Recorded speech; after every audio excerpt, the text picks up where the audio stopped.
तेलंगाना के दारुल हुकूमत हैदराबाद समेत रियासत के अजला में बारिश की वजह से 6 अमवात हुई हैं, जिनमें भूपालपल्ली जिले के मुख्तलिफ मकामात पर बिजली गिरने के वाक़े में 3 अफराद हलाक हो गए, जबकि वनपर्ती जिले में अलग अलग मकामात पर पानी में गिरने से 2 अफराद की मौत हो गई।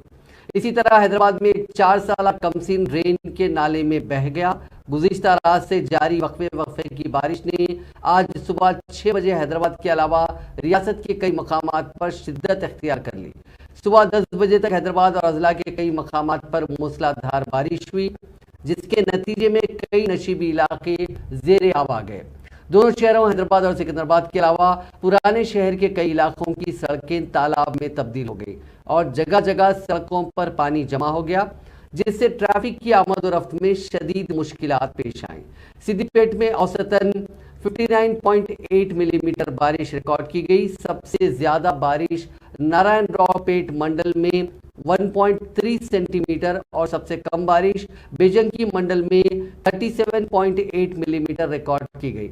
शदीद बारिश की वजह से सिद्दीपेट जिले में कई तालाब, डैम और चेक डैम लबरेज हो गए। राजन्ना सिलसिला जिले में 80.2 mm बारिश रिकॉर्ड की गई। जिले के रुद्रंगी में 77.9 mm, चंदुर्ती में 66.6 mm। ऐसे ही रियासत के मुख्तलिफ इलाकों में ज्यादा बारिश रिकॉर्ड की गई। हैदराबाद के मूसाराम ब्रिज के पास बारिश के पानी के तेज बहाव को देखा गया। हिमायत सागर और उस्मान सागर से पानी खारिज करने की वजह से मूसा नदी के अतराफ के इलाकों में भी बारिश का पानी जमा हो गया। शहर के कुकटपल्ली सर्कल के ऑलवेन कॉलोनी डिवीजन में वाक़ धरानी नगर कॉलोनी में घुटने बराबर पानी बह रहा था, जो नशीबी इलाकों को ज़ेरे आब कर दिया, जिससे ट्रैफिक की आमद रफ्त में काफ़ी दुश्वारियां हुई।